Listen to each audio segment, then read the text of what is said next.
अजीत पवार के एनसीपी विधायकों को तोड़कर एनडीए में शामिल होने का मामला अब महाराष्ट्र विधानसभा अध्यक्ष और चुनाव आयोग तक पहुंच गया है। महाराष्ट्र एनसीपी के अध्यक्ष जयंत पाटिल ने अजीत पवार समेत मंत्री पद के शपथ लेने वाले सभी 9 विधायकों को दल बदल कानून के तहत अयोग्य घोषित करने की मांग की है। उन्होंने इसके लिए विधानसभा अध्यक्ष राहुल नार्वेकर को पत्र लिखा है। इस बारे में चुनाव आयोग को भी एक ईमेल भेजा गया है। रविवार देर रात मीडिया से बात करते हुए पाटिल ने कहा कि हमने विधानसभा अध्यक्ष को अयोग्यता नोटिस दिया है। हम जल्द से जल्द ठोस दस्तावेज प्रस्तुत करेंगे। उन्होंने कहा कि अयोग्यता नोटिस 9 नेताओं के खिलाफ दायर की गई है क्योंकि इन्होंने पार्टी छोड़ने के फैसले के बारे में किसी को नहीं बताया, जो एनसीपी के सिद्धांत के खिलाफ है। पाटिल ने आगे कहा कि हमने चुनाव आयोग को भी पत्र लिखा है।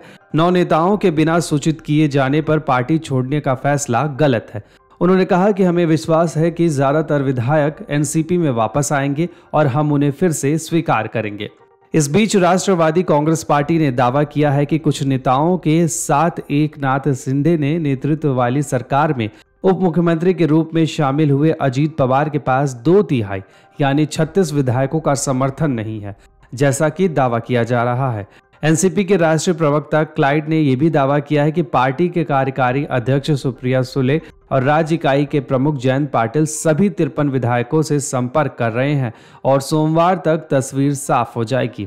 बता दें कि 288 सदस्यीय महाराष्ट्र विधानसभा में एनसीपी के 53 विधायक हैं और दल बदल विरोधी कानून से बचने के लिए अजीत पवार को कम से कम 36 विधायकों के समर्थन की आवश्यकता है। क्रेस्टो ने कहा कि अजीत पवार के पास 36 विधायकों का समर्थन नहीं है। अजीत पवार ने रविवार दोपहर शिवसेना बीजेपी सरकार में डिप्टी सीएम पद की शपथ ली, जबकि एनसीपी के 8 दूसरे विधायकों ने मंत्री पद की शपथ ली। इसके बाद सूत्रों ने राजभवन को सौंपे गए पत्र का हवाला देते हुए दावा किया था कि अजीत पवार को उनकी पार्टी के 40 से अधिक विधायकों और 9 में से 6 से अधिक एमएलसी का समर्थन प्राप्त है।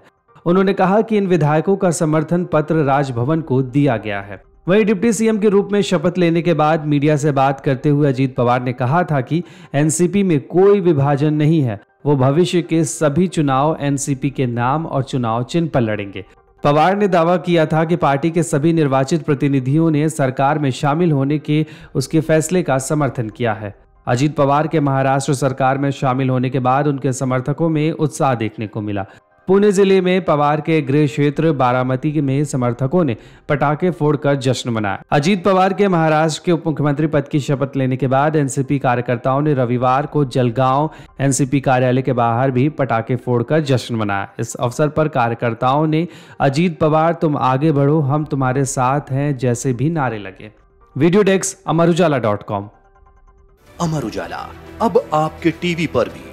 अपने स्मार्ट टीवी पर YouTube पर सर्च करें अमर उजाला, चैनल सब्सक्राइब करें और देखें ताजा खबरें, वो भी HD क्वालिटी में। और हाँ, बेल आइकन दबाना ना भूलें ताकि हर खबर हो आपके घर। अमर उजाला, निष्पक्ष, निर्भीक, निरंतर।